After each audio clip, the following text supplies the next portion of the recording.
श्री करतारपुर साहिब के लांघे का पेच एंट्री फीस और प्रोटोकॉल अफसर से फस गया है। पाकिस्तान भारतीय श्रद्धालुओं तो $20 एंट्री फीस चाहता है जो भारत को मंजूर नहीं, तो उधर भारत जत्थियां नाल प्रोटोकॉल अफसर भेजना चाहता है जो पाकिस्तान को मंजूर नहीं। इस सब दे विच कुछ अजिहे भी मुद्दे ने जिन्हां ते दोवां देशां 'च सहमति बनी।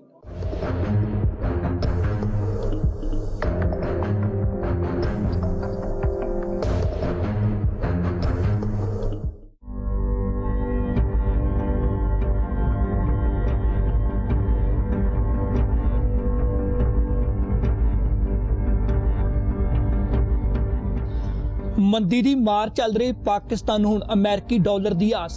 करतारपुर कॉरीडोर नाल गरीबी मिटाउणा चाहुंदा है पाकिस्तान। अटारी बॉर्डर ते हुई दोवां देशां विचकार मीटिंग च पाकिस्तान ने फीस अते भारत के प्रोटोकॉल अफसर ते फसिया करतारपुर कॉरीडोर दा पेच। पाकिस्तान दर्शनां दे लई आउण वाले हर यात्री तो $20 फीस वसूलना चाहुंदा है। इस ते मीटिंग च भारतीय अधिकारी सहमत नहीं हुए। पाकिस्तान फीस दे लई कॉरीडोर ते आए खर्च का हवाला दे रहा है। दूजी तरफ सुरक्षा के मद्देनजर हर जथे नाल भारत एक प्रोटोकॉल अफसर भेजना चाहता है जिस ते पाकिस्तान सहमत नहीं होया। पाकिस्तान मंग रहा श्रद्धालुओं तो एंट्री फीस। पाकिस्तान ने $20 फीस मंगी है। भारत वालों प्रोटोकॉल अफसर भेजने की मांग नूं पाकिस्तान ने खारिज किया है। सिवाय फीस चार्जिंग के इशू पे जो कि हमारे लिए एक अहम मुद्दा है और हम बिल्कुल इस स्पिरिट को रेस्पेक्ट करते हुए हम पाकिस्तान से उम्मीद करते हैं कि ये पीपल्स प्रोजेक्ट है, ये कोई और दूसरे किस्म का नहीं, ये बिल्कुल एक पीपल्स प्रोजेक्ट है। लोगों की सेंटिमेंट को देखते हुए across religious faith, across nationalities, उसको देखते हुए ये किया जा रहा है। तो हम पाकिस्तान गवर्नमेंट से उम्मीद करेंगे कि फ़ीस वाले मसले पे वे थोड़ी फ्लेक्सिबिलिटी दिखाएं और हमारी रिक्वेस्ट को मंजूर करें। आज $20 पर पैसेंजर की बात कर, पर पिलग्रिम की बात करते हैं। $20 पर पिलग्रिम, प्रति पिलग्रिम $20। इशू इसमें इशू अमाउंट का नहीं है, इशू पूरे कंसेप्ट ऑफ फीस का है। तो ये बात स्पष्ट रूप से हमें समझ लेनी चाहिए। ये अमाउंट नहीं है, इट्स नॉट इशू ऑफ कि हमारी पेइंग कैपेसिटी से रिलेटेड नहीं है। इशू है कि इस तरह के ऑस्पिशियस में कहीं दुनिया भर में कहीं भी किसी गुरुद्वारे पे कहीं कोई फीस नहीं लगती है, लग नहीं सकती, क्योंकि कंसेप्ट उसके खिलाफ है। तो इशू उसका है, तो हमें एतराज़ उससे है और शुरू से हमने अपने लोगों को कहा है कि इसमें बिना फीस का कि हमारे प्रोटोकॉल ऑफिसर्स डेली इतने लोग जाएंगे, हर उम्र के हर तरह के हेल्थ स्टेटस के लोग जाएंगे, तो थोड़े से प्रोटोकॉल ऑफिसर्स डेली हम चाहेंगे उनकी हिफाजत के लिए साथ जाएं, फैसिलिटेशन के लिए जाएं। तो ये हमारी ये दो जेन्युइन मांगे थी कि इसको बिल्कुल फ्री ऑफ फीस किया जाए, विदाउट एनी फीस किया जाए और थोड़े प्रोटोकॉल ऑफिसर्स को डेली अलाउ करें ताकि हमारे पिलग्रिम्स को कोई दिक्कत आने जाने में, रास्ते में कहीं दिक्कत नहीं हो।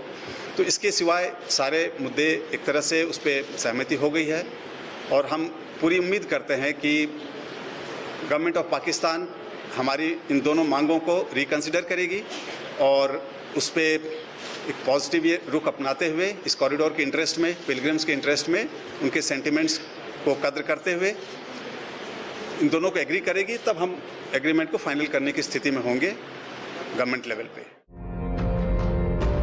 इस मीटिंग दौरान एक खास गल यह भी सामने आई कि श्री करतारपुर साहिब के दर्शनों लिए जाने वाले श्रद्धालुओं को एक खास पोर्टल ते अप्लाई करना पवेगा। जो श्रद्धालु पोर्टल राਹੀਂ अप्लाई करेगा उसे श्रद्धालु नूं करतारपुर के दर्शन नसीब होणगे। श्रद्धालु यात्रा के 10 दिन पहला करनगे अप्लाई। पाकिस्तान 4 दिन पहला करया करेगा रिप्लाई।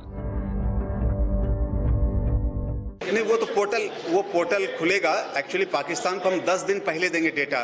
पोर्टल में जब आप अप्लाई करेंगे, जब इसका पब्लिक पोर्टल अब लॉन्च होगा, अभी चल रहा है काम गवर्नमेंट ऑफ पंजाब के साथ इकट्ठे, ये पोर्टल जब लॉन्च किया जाएगा तो उसमें अप्लाई करेंगे। तो 10 दिन पहले पाकिस्तान को हमने बताना है। वो 4 दिन पहले हमें कंफर्म करेंगे कि किनको उन्होंने दी है, किनको उन्होंने क्लियरेंस नहीं दी है। So there will be 4 days notice confirmation के लिए, 4 दिन का टाइम होगा। इन्हां ਵੱਖ-ਵੱਖ ਮੁੱਦਿਆਂ ਤੋਂ ਇਲਾਵਾ ਹੁਣ ਉਹਨਾਂ ਦੀ ਵੀ ਗੱਲ ਕਰ ਲੈਂਦੇ ਆ ਜਿਨ੍ਹਾਂ ਤੇ ਚਰਚਾ ਲੰਬੇ ਸਮੇਂ ਤੋਂ ਚੱਲ ਰਹੀ ਸੀ ਪਰ ਸਹਿਮਤੀ ਪੱਕੇ ਤੌਰ ਤੇ ਨਹੀਂ ਬਣੀ ਸੀ। ਇਸ ਮੀਟਿੰਗ ਤੋਂ ਬਾਅਦ ਹੁਣ ਇਹਨਾਂ ਤੇ ਸਹਿਮਤੀ ਬਣ ਗਈ ਹੈ। ਭਾਰਤੀ ਸ਼ਰਧਾਲੂਆਂ ਨੂੰ ਵੀਜ਼ਾ ਫ੍ਰੀ ਲਾਂਘਾ ਮਿਲੇਗਾ। ਭਾਰਤੀ ਪਾਸਪੋਰਟ ਵਾਲੇ ਵਿਅਕਤੀਆਂ ਨੂੰ ਲਾਂਘਾ ਮਿਲੇਗਾ। OCI ਕਾਰਡ ਵਾਲੇ ਭਾਰਤੀ ਮੂਲ ਦੇ ਲੋਕ ਵੀ ਕਰਤਾਰਪੁਰ ਜਾ ਸਕਣਗੇ। ਕਿਸੇ ਵੀ ਧਰਮ ਦਾ ਵਿਅਕਤੀ ਕੋਰੀਡੋਰ ਰਾਹੀਂ ਸ੍ਰੀ ਕਰਤਾਰਪੁਰ ਸਾਹਿਬ ਵਿਖੇ ਜਾ ਸਕੇਗਾ। ਹਫ਼ਤੇ ਦੇ 7 ਦਿਨ ਖੁੱਲਾ ਰਿਹਾ ਕਰੇਗਾ ਕੋਰੀਡੋਰ। ਰੋਜ਼ਾਨਾ 5000 ਸ਼ਰਧਾਲੂ ਕਰ ਸਕਣਗੇ ਦਰਸ਼ਨ। ਖਾਸ ਮੌਕਿਆਂ ਤੇ ਵੱਧ ਸਕਦੀ ਹੈ ਸ਼ਰਧਾਲੂਆਂ ਦੀ ਗਿਣਤੀ। ਸਮੇਂ ਸਿਰ ਲਾਂਘੇ ਲਈ ਵੱਖਰੇ ਤੌਰ ਤੇ ਸਰਵਿਸ ਲਾਈਨ ਬਣੇਗੀ। ਸਰਵਿਸ ਲਾਈਨ ਬ੍ਰਿਜ ਦੇ ਕੰਮ 'ਚ ਹੋਈ ਦੇਰੀ ਦਾ ਬਦਲ ਹੋਵੇਗੀ। There is an agreement on visa-free travel of Indian pilgrims without any restriction or qualification based on their faith. Persons of Indian origin holding Overseas Citizens of India card, OCI card, they too can visit the Holy Gurudwara Kartarpur Sahib using this corridor through India. 5,000 pilgrims can visit the Holy Gurudwara Kartarpur Sahib using the corridor every day. The corridor will be operational throughout the year, 7 days a week, and pilgrims have a choice to visit as individuals or in groups or even on foot.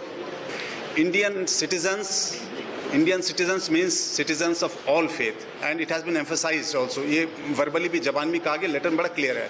दूसरा also foreign nationals अगर Indian origin के हैं, OCI card holders हैं, even if they have a foreign passport, Amritsar आए हैं कहीं और नांदेड़ आए हैं, तो अगर वो इधर से जाना चाहते हैं तो वो भी आ सकते हैं। एग्रीमेंट में तो इसका क्लियर प्रावधान है। ਸ੍ਰੀ ਕਰਤਾਰਪੁਰ ਸਾਹਿਬ ਦੇ ਲਾਂਘੇ ਨੂੰ ਲੈ ਕੇ ਦੋਵਾਂ ਦੇਸ਼ਾਂ ਵਿਚਕਾਰ ਇਹ ਤੀਜੇ ਪੜਾਅ ਦੀ ਮੀਟਿੰਗ ਸੀ। ਹਾਲਾਂਕਿ ਮੰਨਿਆ ਜਾ ਰਿਹਾ ਸੀ ਕਿ ਸ਼ਾਇਦ ਸਾਰੇ ਬਿੰਦੂਆਂ ਤੇ ਇਸ ਮੀਟਿੰਗ ਦੌਰਾਨ ਸਹਿਮਤੀ ਬਣ ਜਾਵੇ, ਪਰ ਅਜਿਹਾ ਨਹੀਂ ਹੋਇਆ। ਐਂਟਰੀ ਫੀਸ ਅਤੇ ਪ੍ਰੋਟੋਕੋਲ ਅਫਸਰ ਭੇਜਣ ਵਰਗੇ ਇਸ਼ੂ ਤੇ ਹਾਲੇ ਦੋਵੇਂ ਦੇਸ਼ ਸਹਿਮਤ ਨਹੀਂ ਹੋਏ। ਅਜਿਹੇ 'ਚ ਸਾਫ਼ ਹੈ ਕਿ ਲਾਂਘੇ ਤੇ ਹਾਲੇ ਹੋਰ ਬੈਠਕਾਂ ਹੋ ਸਕਦੀਆਂ ਨੇ।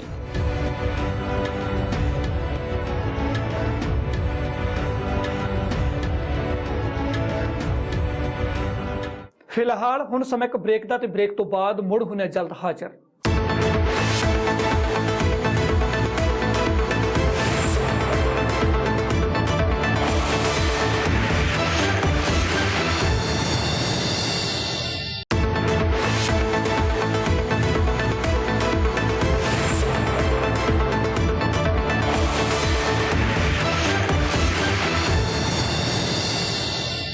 ਸ੍ਰੀ ਕਰਤਾਰਪੁਰ ਸਾਹਿਬ ਦੇ ਕੋਰੀਡੋਰ ਦਾ ਕੰਮ ਦੋਵਾਂ ਦੇਸ਼ਾਂ 'ਚ ਜੰਗੀ ਪੱਧਰ ਤੇ ਚੱਲ ਰਿਹਾ ਹੈ।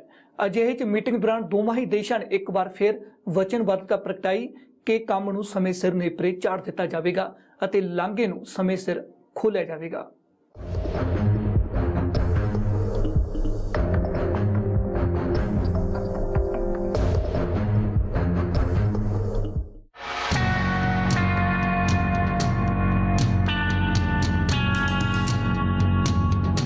ਕਰਤਾਰਪੁਰ ਕੋਰੀਡੋਰ ਦੀ ਗੱਲ ਜਦੋਂ ਵੀ ਅੱਗੇ ਤੁਰਦੀ ਹੈ ਤਾਂ ਸੁਰੱਖਿਆ ਦਾ ਮੁੱਦਾ ਉੱਠਣਾ ਸੁਭਾਵਿਕ ਹੈ। ਪਾਕਿਸਤਾਨ ਨਾਲ ਮੀਟਿੰਗ ਕਰਨ ਤੋਂ ਬਾਅਦ ਜਦੋਂ ਭਾਰਤੀ ਅਧਿਕਾਰੀ ਮੀਡੀਆ ਸਾਹਮਣੇ ਆਈ ਤਾਂ ਸਵਾਲ ਫਿਰ ਸੁਰੱਖਿਆ ਦਾ ਉੱਠਿਆ, ਜਿਸ ਦੇ ਜਵਾਬ 'ਚ ਭਾਰਤੀ ਅਧਿਕਾਰੀਆਂ ਨੇ ਕਿਹਾ ਕਿ ਉਹ ਜ਼ਰੂਰੀ ਬਣਾ ਰਹੇ ਨੇ ਕਿ ਯਾਤਰਾ ਦਾ ਮਿਸਯੂਜ਼ ਨਾ ਹੋਵੇ ਅਤੇ ਸਾਵਧਾਨੀ ਵਰਤੀ ਜਾਵੇ। कि जो सेफ्टी सिक्योरिटी हमारे पिलग्रिम्स का मसला है उसको बड़े ध्यान से आज बड़े ज़ोर से फिर से उठाया गया है। और आपने स्टेटमेंट को सुना जब उन्होंने बताया कि हमारा it's very important to ensure safe and secure environment for the pilgrims. And हमने जो हमारे कंसर्न्स हैं regarding individuals and organisations Pakistan based कि वो डिसरप्ट ना करें इस यात्रा को, उसको मिसयूज़ ना करें to play with the sentiments of pilgrim. ये बात जो है हमने पाकिस्तान को बड़ी क्लियरली बताई है, तो ये मुद्दा हमने बड़े पुरजोर से उनके सामने रखा हुआ है इस मामले में। तो हम उम्मीद करते हैं कि इसमें पाकिस्तान एक पॉजिटिव रवैया अपनाएगा। ਹਾਲਾਂਕਿ ਉਧਰ ਪਾਕਿਸਤਾਨ ਦਾਅਵਾ ਕਰ ਰਿਹਾ ਹੈ ਕਿ ਬਾਕੀ ਸਾਰੀਆਂ ਗੱਲਾਂ ਨੂੰ ਇੱਕ ਪਾਸੇ ਰੱਖ ਕੇ ਪੋਜ਼ਿਟਿਵ ਵੇਵ ਨਾਲ ਅੱਗੇ ਵਧਿਆ ਜਾਵੇ ਅਤੇ ਲਾਂਘੇ ਨੂੰ ਸਮੇਂ ਸਿਰ ਖੋਲ੍ਹਿਆ ਜਾਵੇ।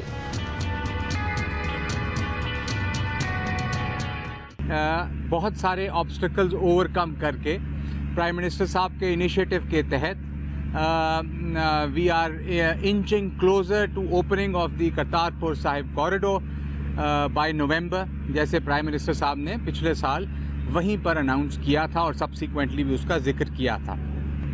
हमने उन्हें इनवाइट किया है कि आखिरी मीटिंग के लिए नेक्स्ट टाइम वो यहाँ आ जाएं और जितना जल्दी हो सकता है वो मीटिंग करके जो आखिरी 2-3 स्टिकिंग पॉइंट्स हैं उस पर एग्री कर लिया जाए और इसको मुकम्मल कर दिया जाए।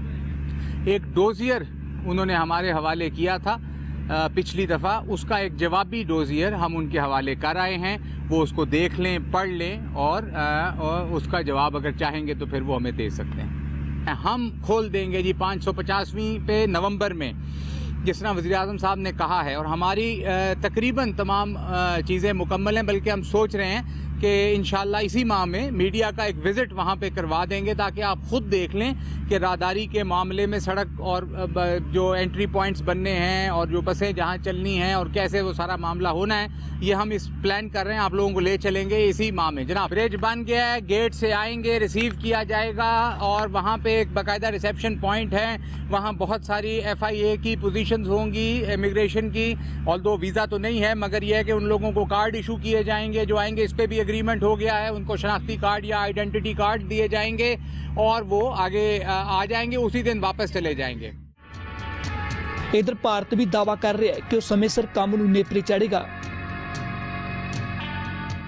30 अगस्त को जो टेक्निकल मीटिंग हुई थी उसमें ये one of the important areas था, बिकॉज ये ऑपरेशनल मैटर है कि 5000 ऑन ए डेली बेसिस या इवन मोर समटाइम्स उसको डेली बेसिस पे कैसे किया जाएगा। तो उस पर एक एग्रीड सिस्टम हो गया है। That is more of issue of technology and capacity. तो उसमें फॉर्मेट एग्री हो गया है और उसका जरिया भी एग्रीड है। So that will be done. उसमें कोई ऐसी दिक्कत नहीं आनी चाहिए। वो दोनों साइड उस पर काम कर रहे हैं। हम अर्ली वेल इन टाइम हम इसकी मॉक एक्सरसाइज भी करने की हम लोगों ने सहमति कर ली है।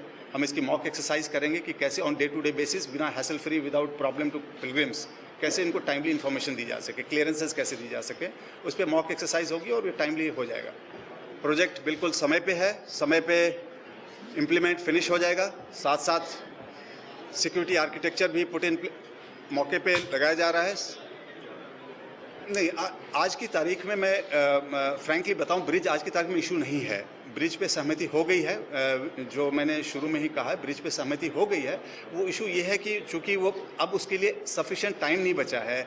इस सीज़न में अगर हम ब्रिज के भरोसे बैठेंगे तो फिर हमारा ये नवंबर का जो मुख्य इवेंट है वो जियोपार्डाइज हो जाएगा। तो उसकी वजह से जो एक प्रैक्टिकल सॉल्यूशन किया गया, इस सीज़न के लिए हम लोगों ने एक टेम्प्रेरी साइड में एक सर्विस लेन बनानी है, उस पर सहमति हो गई। ब्रिज उन्होंने कहा है कि वो जल्दी से जल्दी बना देंगे और with the same alignment, because हम जो ब्रिज बना रहे हैं वो जो एग्रीड अलाइनमेंट के हिसाब से बना रहे हैं। जो 0 पॉइंट एग्रीड हुआ तो वो भी उसी के हिसाब से बनाएंगे। तो वो ब्रिज इन ड्यू कोर्स आ जाएगा। बट इस साल के लिए हम लोगों ने सर्विस रोड का प्रावधान। साफ है दोवें देश कॉरीडोर के काम समय सिर मुकम्मल करने ਲਈ वचनबद्ध ने। अजिहे च दोवां देशां चल रहा तना इन्हां बैठकों के कोई असर नहीं पा रहा। उम्मीद यही है कि गुरु नानक देव जी के नवंबर च 550वें प्रकाश दिहाड़े तक कॉरीडोर खुल जाएगा।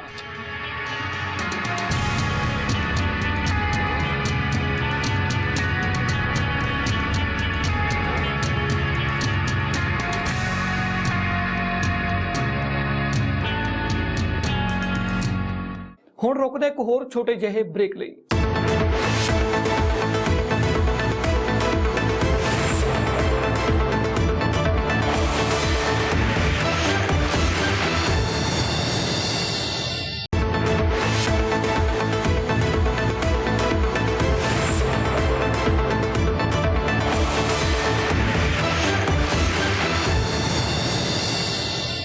गुरुद्वारा श्री करतारपुर साहिब जिस दे दर्शनां लई कॉरीडोर तैयार हो रही है।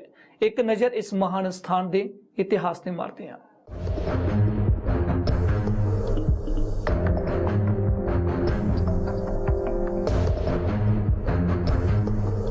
अपने पंथ दे सदा सहाई दातार जिया श्री ननकाना साहिब ते होर गुरुद्वारियां गुरुधामां दे जिन्हां तो पंथ नूं विछोड़िया गया है, खुले दर्शन दीदारत सेवा संभाल दा दान खालसा जी नूं बख्शो।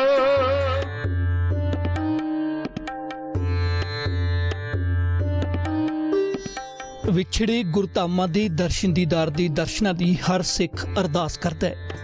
ਇਹਨਾਂ ਸਥਾਨਾਂ ਵਿੱਚ ਸ੍ਰੀ ਕਰਤਾਰਪੁਰ ਸਾਹਿਬ ਦਾ ਮੁਕੱਦਸ ਸਥਾਨ ਵੀ ਸ਼ਾਮਲ ਹੈ। ਸ੍ਰੀ ਗੁਰੂ ਨਾਨਕ ਦੇਵ ਜੀ ਦਾ ਜਨਮ ਨਨਕਾਣਾ ਸਾਹਿਬ ਵਿਖੇ ਹੋਇਆ ਤੇ ਕਰਤਾਰਪੁਰ 'ਚੋਂ ਜੋਤੀ ਜੋਤ ਸਮਾਏ ਸਨ। ਇਹ ਦੋਵੇਂ ਮਹਾਨ ਸਥਾਨ ਪਾਕਿਸਤਾਨ ਵਿੱਚ ਨੇ। ਇਹਨਾਂ ਗੁਰਦੁਆਰਿਆਂ ਦੇ ਦਰਸ਼ਨ ਸੰਸਾਰ ਭਰ ਦੇ ਸਿੱਖਾਂ ਲਈ ਇੱਕ ਭਾਵਨਾਤਮਕ ਮਸਲਾ ਨੇ। ਗੁਰੂ ਨਾਨਕ ਦੇਵ ਜੀ ਨੇ ਕਰਤਾਰਪੁਰ ਨਗਰ ਵਸਾਇਆ ਅਤੇ ਇੱਥੇ ਖੇਤੀ ਕਰ ਗੁਰੂ ਨਾਨਕ ਦੇਵ ਜੀ ਨੇ ਨਾਮ ਜਪੋ, ਕਿਰਤ ਕਰੋ ਅਤੇ ਵੰਡ ਛਕੋ ਦਾ ਫਲਸਫਾ ਦਿੱਤਾ ਸੀ। ਗੁਰੂ ਨਾਨਕ ਦੇਵ ਜੀ ਇਸੇ ਸਥਾਨ ਤੇ ਹੀ ਜੋਤੀ ਜੋਤ ਸਮਾਏ ਸਨ। ਸ੍ਰੀ ਗੁਰੂ ਨਾਨਕ ਦੇਵ ਜੀ ਨੇ ਆਪਣੇ ਜੀਵਨ ਦੇ ਲਗਭਗ 18 ਸਾਲ ਇੱਥੇ ਬਿਤਾਏ। 1522 ਨੂੰ ਆਪ ਨੇ ਮੋੜੀ ਗੱਡ ਕੇ ਕਰਤਾਰਪੁਰ ਨਗਰ ਦੀ ਨੀਂਹ ਰੱਖੀ। ਗੁਰਦੁਆਰਾ ਕਰਤਾਰਪੁਰ ਸਾਹਿਬ ਦੀ ਮੌਜੂਦਾ ਇਮਾਰਤ ਲਾਲਾ ਸ਼ਾਮ ਦਾਸ ਨੇ ਸਾਲ 1911 ਚ ਬਣਵਾਈ। ਮਹਾਰਾਜਾ ਰਣਜੀਤ ਸਿੰਘ ਦੇ ਹੁਕਮ ਨਾਲ ਜਰਨੈਲ ਸਰਦਾਰ ਸੁੱਧ ਸਿੰਘ ਨੇ 1827 ਚ ਸੋਨੇ ਦੀ ਪਾਲਕੀ ਚੜਾਈ। ਇਹ ਪਾਲਕੀ ਉਸ ਵੇਲੇ ਦੁਨੀਆ ਦੀ ਸਭ ਤੋਂ ਖੂਬਸੂਰਤ ਪਾਲਕੀ ਮੰਨੀ ਗਈ। ਵੰਡ ਤੋਂ ਬਾਅਦ ਇਹ ਗੁਰਦੁਆਰਾ ਸਾਹਿਬ ਪਾਕਿਸਤਾਨ 'ਚ ਚਲਾ ਗਿਆ। ਭਾਰਤੀ ਸਰਹੱਦ ਤੋਂ 4.5 ਕਿਲੋਮੀਟਰ ਦੂਰ ਹੈ ਗੁਰਦੁਆਰਾ ਕਰਤਾਰਪੁਰ ਸਾਹਿਬ। ਕਰਤਾਰਪੁਰ ਸਾਹਿਬ ਜਾਣ ਲਈ ਬਿਨਾਂ ਵੀਜ਼ਾ ਦੇ ਕੋਰੀਡੋਰ ਦੀ ਮੰਗ ਕੀਤੀ ਜਾ ਰਹੀ ਸੀ। ਗੁਰਦਾਸਪੁਰ ਦੇ ਇਤਿਹਾਸਕ ਕਸਬਾ ਡੇਰਾ ਬਾਬਾ ਨਾਨਕ 'ਚ ਕਰਤਾਰਪੁਰ ਸਾਹਿਬ ਦੇ ਦਰਸ਼ਨਾਂ ਲਈ ਸ਼ਰਧਾਲੂਆਂ ਦੀ ਸਹੂਲੀਅਤ ਲਈ ਦੂਰਬੀਨਾਂ ਲਗਾਈਆਂ ਗਈਆਂ ਨੇ। ਜਿੱਥੇ ਦੂਰਬੀਨਾਂ ਲਗਾਈਆਂ ਗਈਆਂ ਨੇ ਉਸ ਥਾਂ ਨੂੰ ਦਰਸ਼ਨ ਅਸਥਾਨ ਕਿਹਾ ਜਾਂਦਾ ਹੈ। ਇਸ ਸਹੂਲਤ ਦਾ ਪ੍ਰਬੰਧ BS ਵੱਲੋਂ ਕੀਤਾ ਗਿਆ। ਹੁਣ ਜੇ ਲਾਂਘਾ ਖੁੱਲਦਾ ਹੈ ਤਾਂ ਡੇਰਾ ਬਾਬਾ ਨਾਨਕ 'ਚ ਕੌਮਾਂਤਰੀ ਸਰਹੱਦ ਤੋਂ ਸ਼ਰਧਾਲੂ ਸਿਰਫ 20 ਮਿੰਟ 'ਚ ਕਰਤਾਰਪੁਰ ਸਾਹਿਬ ਪਹੁੰਚ ਸਕਦੇ ਨੇ। ਹੁਣ ਦੇਸ਼ ਵਿਦੇਸ਼ 'ਚ ਵਸਦੇ ਸਿੱਖਾਂ ਲਈ ਇਹ ਇੱਕ ਵੱਡੀ ਖੁਸ਼ੀ ਦਾ ਦਿਨ ਹੈ। ਕਈ ਸਾਲਾਂ ਤੋਂ ਕੋਰੀਡੋਰ ਦੀ ਮੰਗ ਹੋ ਰਹੀ ਹੈ। ਜੇ ਦੋਵੇਂ ਮੁਲਕ ਇਸ ਗੱਲ ਤੇ ਅਮਲੀ ਜਾਮਾ ਪਾਉਂਦੇ ਨੇ ਤਾਂ ਵੰਡ ਤੋਂ ਬਾਅਦ ਪਹਿਲੀ ਵਾਰ ਹੋਵੇਗਾ ਜਦੋਂ ਸ਼ਰਧਾਲੂ ਬਿਨਾਂ ਵੀਜ਼ੇ ਤੋਂ ਪਵਿੱਤਰ ਸਥਾਨ ਦੇ ਲਾਂਘੇ ਜ਼ਰੀਏ ਦਰਸ਼ਨ ਕਰਨ ਜਾਣਗੇ।